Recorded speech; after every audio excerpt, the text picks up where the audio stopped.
الحمد للہ وحدہ والصلاة والسلام علی نبی بعدہ اما بعد۔ حضرات سامعین، آپ نے سے قبل حضرت امام مہدی علیہ رضوان کی آمد اور حضرت عیسیٰ ابن مریم علیہ السلام کے نزول سے متعلق چند ضروری باتیں چیک باکسز اور علامتوں کی شکل میں سماعت فرمائیں۔ ساتھ ہی خروج دجال اور خروج یاجوج اور ماجوج سے متعلق بھی چند ضروری اور اہم باتیں سماعت فرمائیں۔ آج کا عنوان ظہور مہدی سے وقوع قیامت تک ہے۔ حضرات، قیامت صغریٰ اور کبریٰ سے مراد جو احادیث کی بڑی بڑی کتابوں میں موجود ہے، قیامت کی چھوٹی اور بڑی نشانیاں ہیں۔ ایک حدیث میں حضرت صلی اللہ علیہ وسلم نے قیامت کی دو نشانیاں بتائیں۔ اول یہ کہ لونڈی اپنی مالکہ کو جنے گی۔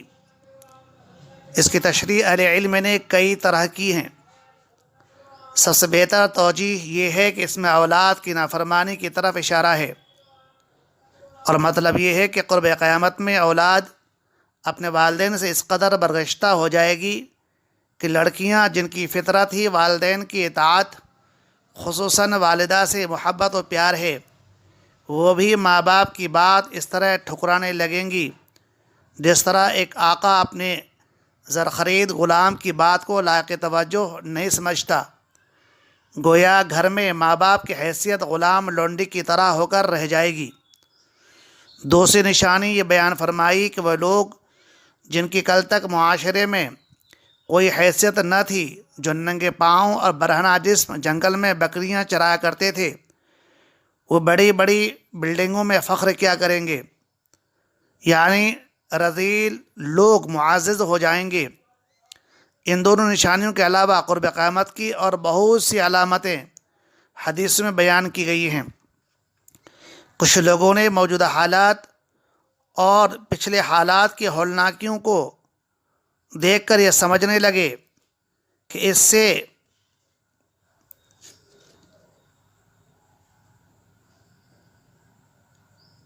اس سے برے دن اور کیا ہو سکتے ہیں۔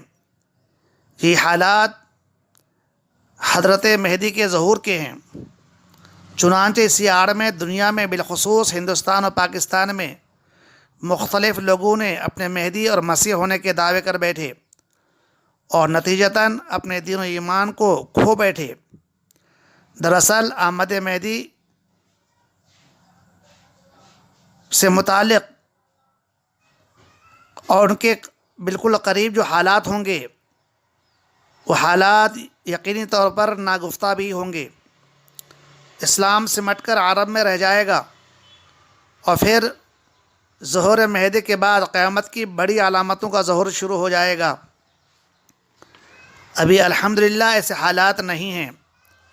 دین و اسلام ابھی زندہ ہے، دنیا اللہ والوں سے خالی نہیں ہوئی ہے۔ بر صغیر میں ابھی بھی دیگر اسلامی ممالک کے مقابلے میں قرآن و حدیث کی بہت زیادہ خدمات انجام دی جا رہے ہیں۔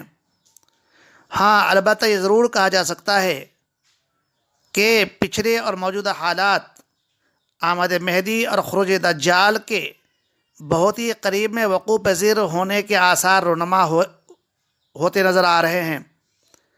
اس وقت میں ایمان و عمل کی خبر گیری کرنا اور علم و عمل کو اللہ اور اللہ کے رسول کی منشا کے مطابق ڈھالنا اور علم علماء سے تعلق استوار رکھنا ہمارے لیے بے حد ضروری ہے، تاکہ اس طرح گمراہ کن فتنوں سے بچا جا سکے۔ دراصل قرآن و حدیث اور دیگر اہم کتابوں کی مختلف روایتوں کو جمع و تطبیق دینے کے صورت میں یہ حقیقت واضح ہو کر سامنے آتی ہے کہ قیامت سے قبل جب اس دنیا میں ہر طرف ظلم و جور کا بازار گرم ہوگا، دوسری طرف عیسائیوں کو خوب غلبہ حاصل ہوگا۔ مسلمان عیسائیوں کے ایک فریق سے معاہدہ کر کے عیسائیوں کے مخالف دھڑے سے جنگ کریں گے۔ کامیابی ملنے پر عیسائی کہیں گے کہ یہ کامیابی صلیب کی برکت سے ملی ہے، جبکہ مسلمان کہیں گے کہ اسلام کی برکت سے ملی ہے۔ اس پر ان دونوں کے درمیان خانہ جنگی شروع ہو جائے گی اور بالآخر مسلمانوں کا خلیفہ شہید ہو جائے گا۔ ادھر عیسائیوں کی حکومت خیبر تک پھیل چکی ہوگی۔ رسول اللہ صلی اللہ علیہ وسلم نے فرمایا کہ ایسے حالات میں اس امت کی رہنمائی کے لیے میری امت میں مہدی کا ظہور ہوگا۔ اللہ تعالیٰ ایک ہی رات میں حضرت مہدی کی صلاحیتوں کو بیدار کر دے گا۔ چنانچہ قرب قیامت میں حضرت محمد بن عبداللہ المہدی المدنی مدینہ منورہ میں پیدا ہوں گے، جو حضرت فاطمہ کی اولاد میں سے ہوں گے۔ حضرت محمد بن عبداللہ المہدی اسی مدینہ طیبہ کے رہنے والے ہوں گے جہاں آپ صلی اللہ علیہ وسلم نے مکے سے ہجرت فرمائی تھی، وہیں آپ کی پیدائش بھی ہوگی۔ مکہ مکرمہ میں حجر اسود اور مقام ابراہیم کے درمیان نیک اور صالح لوگوں کی ایک جماعت، جن کی تعداد اصحاب بدر اور اصحاب طالوت یعنی 313 ہوگی، حضرت مہدی کے نہ چاہنے کے باوجود آپ کی خلافت پر بیعت کرے گی۔ یہ خبر سن کر خراسانی لشکر آپ کی مدد کے لیے آئے گا، جبکہ دوسرا سفیانی لشکر حضرت مہدی کے مقابلے میں جنگ کرے گا۔ ادھر عیسائیوں اور یہودیوں کا ایک لشکر حضرت مہدی کے خلاف جنگ کرنے کے لیے آئے گا، جس سے اللہ تعالیٰ مکہ اور مدینہ کے درمیان مقام بیدا میں زمین میں دھسا دے گا، یہاں تک کہ حضرت مہدی کو فتح مبین حاصل ہوگی۔ حضرات سامعین، رومی افواج جن کی تعداد 9,60,000 ہوگی اور 80 جھنڈوں میں بٹی ہوئی ہوگی، اور ہر جھنڈے کے نیچے 12,000 افواج ہوگی، حضرت مہدی ان کے خلاف جنگ کریں گے اور بالآخر آپ کو فتح مبین حاصل ہوگی۔ آخر میں قسطنطنیہ، جسے آج کل استنبول کہا جاتا ہے، کو فتح کریں گے۔ اسی دوران دجال کے خروج کی افواہ پھیلنے لگے گی، جو غلط ہوگی، مگر چند ہی دنوں کے بعد یہ پتہ چل جائے گا کہ دجال اکبر کا خروج ہو چکا ہے۔ وہ دجال جس کے بارے میں سارے انبیاء علیہ السلام نے اپنے اپنے وقت میں اپنے اپنے امتیوں کو اس فتنے سے آگاہی اور باخبر کیا ہے۔ حضرت مہدی اپنے لشکر کو لے کر ملک شام کا سفر کریں گے اور دمشق کی جامع اموی میں نماز کے لیے داخل ہوں گے۔ نماز فجر کی تیاری ہو رہی ہوگی، یہاں تک کہ اقامت کہی جا چکی ہوگی۔ امام مہدی امامت کے لیے آگے بڑھنے ہی والے ہوں گے کہ حضرت عیسیٰ ابن مریم علیہ السلام دجال کو قتل کرنے کے لیے آسمان سے نازل ہوں گے۔ چنانچہ دجال کے خلاف جنگ ہوگی اور بالآخر عیسیٰ ابن مریم علیہ السلام دجال کو فلسطین میں باب لد میں قتل کریں گے۔ باب لد اس وقت اسرائیل کی فضائیہ ایئر بیس ہے۔ حضرت محمد بن عبداللہ المہدی المدنی کی خلافت کا ظہور مکے میں اس وقت ہوگا جب آپ کی عمر شریف 40 سال ہو چکی ہوگی۔ اس کے بعد 7 سال تک آپ دنیا میں ظلم و ستم کو دور کرنے کی پوری کوششیں کریں گے۔ خلافت کے 8ویں سال میں عیسیٰ ابن مریم علیہ السلام کے ساتھ مل کر دجال کے خلاف جنگ کریں گے، اور 90 سال میں آپ کا کل 49 سال کی عمر میں انتقال ہوگا۔ حضرت عیسیٰ ابن مریم علیہ السلام آپ کی نماز جنازہ پڑھائیں گے۔ اس کے بعد حضرت عیسیٰ علیہ السلام خلافت کی باغ ڈور سنبھالیں گے اور مسلسل 40 سال تک اس امت محمدیہ کی شریعت محمدیہ کے مطابق رہنمائی فرمائیں گے۔ حضرات، اسی دوران حضرت عیسیٰ علیہ السلام کو اللہ کی طرف سے حکم ہوگا کہ آپ تمام مسلمانوں کو، ایمان والوں کو لے کر کوہ طور چلے جائیں، کیونکہ اب یاجوج ماجوج کا خروج ہونا ہے، جو سد سکندری کے پیچھے ہے۔ یاجوج ماجوج آدم ثانی حضرت نوح علیہ السلام کے بیٹے حضرت یافس کی اولاد میں سے ہیں۔ یاجوج ماجوج اس دنیا میں آ کر طوفان بدتمیزی برپا کر دیں گے، اور آخر کار حضرت عیسیٰ علیہ السلام کے بددعا فرمانے پر ہلاک ہو جائیں گے۔ نعشوں کے گلنے سڑنے کی وجہ سے فضا خراب ہو جائے گی اور تعفن پھیل جائے گا۔ اس کے بعد اللہ بارش برسائیں گے جس سے دنیا صاف شفاف ہو جائے گی۔ پھر حضرت عیسیٰ علیہ السلام کا انتقال ہو جائے گا۔ آپ کو حضور خاتم النبیین جناب محمد رسول اللہ صلی اللہ علیہ وسلم کے روضہ اقدس میں دفنایا جائے گا۔ آپ کے انتقال کے بعد یمن کا ایک شخص جس کا نام جہجہ یا مقاد ہوگا کو خلیفہ بنایا جائے گا، جو 3 سال تک اس امت کی شریعت محمدیہ کے مطابق رہنمائی فرماتے رہیں گے۔ اس خلیفے کے انتقال کے بعد پھر خلافت کی جگہ بادشاہت لے لے گی اور دنیا ایک بار پھر جہالت اور ظلم و ستم کی شکار ہو جائے گی۔ اس خلیفے کے انتقال کے 3 سال بعد قرآن کریم کو اٹھا لیا جائے گا اور زمین کے دھنسنے کے واقعات رونما ہونے لگیں گے۔ اس کے بعد 40 دن تک ایک دھواں دنیا پر چھا جائے گا۔ دیکھتے ہی دیکھتے ایک رات لمبی ہو جائے گی۔ لوگ انتظار میں ہوں گے کہ کب صبح ہوگی۔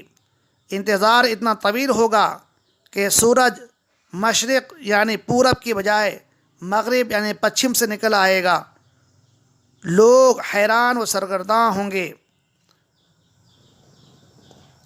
حضرات، سورج کا مغرب کی جانب سے طلوع ہونا یہ قیامت کی سب سے بڑی نشانی ہوگی، جس سے ہر شخص کو نظر آنے لگے گا کہ اب زمین و آسمان کے نظام درہم برہم ہوا چاہتا ہے اور اب اس نظام کے توڑ دینے اور قیامت کے برپا ہونے میں زیادہ دیر نہیں ہے۔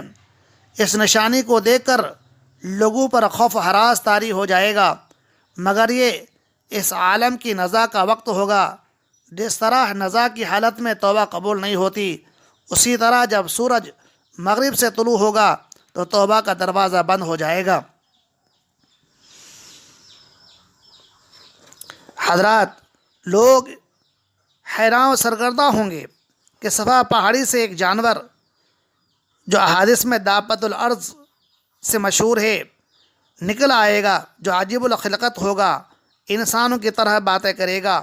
ایک ہاتھ میں موسیٰ علیہ السلام کی لاٹھی ہوگی جس سے وہ مسلمانوں کی پیشانیوں پر میم لکھ دے گا جو چمکدار اور روشن ہوگا، جبکہ دوسرے ہاتھ میں حضرت سلیمان علیہ السلام کی انگوٹھی ہوگی جس سے وہ کافروں کی پیشانی پر کاف لکھ دے گا۔ جانور کے نکلنے سے لے کر سور پھونکے جانے تک 120 سال کا عرصہ گزر چکا ہوگا۔ پھر جنوبی یعنی دکھنی ہوا چلے گی جس سے سارے مسلمان مر جائیں گے۔ مسلمانوں کے نہ رہنے کی وجہ سے حبش کے لوگ غلبہ پالیں گے اور کعبۃ اللہ کو ڈھا دیں گے۔ اس کے بعد دکن کی طرف سے ایک آگ نکلے گی جو لوگوں کو ملک شام کی طرف ہکالے جائے گی، اور پھر لوگ مکمل طور پر اللہ کی یاد سے غافل ہو جائیں گے۔ روئے زمین میں کوئی بھی اللہ اللہ کہنے والا نہیں ہوگا۔ پھر ایک دن جمعہ کا دن ہوگا، محرم کی 10ویں تاریخ ہوگی کہ سائرن کے بجنے کی طرح ایک آواز ہوگی جو لگاتار بڑھتی چلی جائے گی، یہاں تک کہ لوگوں کے کانوں کے پردے پھٹ جائیں گے اور لوگ ہلاک ہو جائیں گے۔ زمین و آسمان ٹوٹ پھوٹ جائیں گے۔ اللہ تعالیٰ نے اس منظر کو قرآن پاک کے 23ویں پارے کے سورہ تکویر اور سورہ انفطار میں تفصیل سے بیان فرمایا ہے۔ حضرات سامعین، یہ جو تفصیل آپ کے سامنے رکھی گئی ہے، اللہ کے رسول علیہ السلام کے بتائے مختلف روایات جو محدثین نے مختلف کتاب میں جمع فرمائے ہیں، ان روایات کی کو جمع کر کے اور سامنے رکھ کر تطبیق دی گئی ہے، اور اس سے ہٹ کر مزید تفصیلات اگر دیکھنا ہو تو علامات قیامت اور نزول مسیح مؤلفہ مفتی محمد شفیع صاحب نور اللہ مرقدہ آپ مطالعہ کر سکتے ہیں۔ اسی طرح سے مشکات کی شرح توضیحات میں بھی ان واقعات کو گہرائی سے مطالعہ فرما سکتے ہیں۔ یہ وہ حالات ہوں گے۔ ظاہر ہے کہ آج جتنے بھی مدعی مہدویت اور مسیحیت ہیں، یہ حضرات کوششیں خوب کرتے ہیں اور اپنی کوششوں سے چند ایمان والوں کے ایمان کو لوٹ لیتے ہیں اور نتیجتاً خود بھی مر جاتے ہیں اور اپنے پیچھے ایک ایسی ذریت چھوڑ جاتے ہیں جو دوسروں کو گمراہ کرنے میں لگی رہتی ہے۔ اس لیے حضرات سامعین، آپ حضرات سے گزارش ہے کہ ان واقعات کو آپ دھیان سے سنیں اور بار بار سنیں، تاکہ آپ کی نظر میں قیامت سے پہلے جو واقعات رونما ہونے والے ہیں، جن کے بارے میں اللہ کے رسول علیہ السلام نے ایک ایک بات واضح طور پر بیان فرما دی ہے، جن کی بات میں ذرہ برابر بھی جھول نہیں ہے، ایک ایک بات جو آپ نے فرمائی ہے، ہمارا ایمان ہے کہ آپ نے جیسا فرمایا ویسا ہی ہو کر کے رہنا ہے۔ انشاءاللہ اگر ہم ان واقعات کو ذہن میں رکھیں گے تو کوئی بھی باطل طاقت، خواہ وہ شکیل بن حنیف ہو یا عیسیٰ مہدی ہو یا کوئی اور شخص، یا آگے بھی چل کر جھوٹے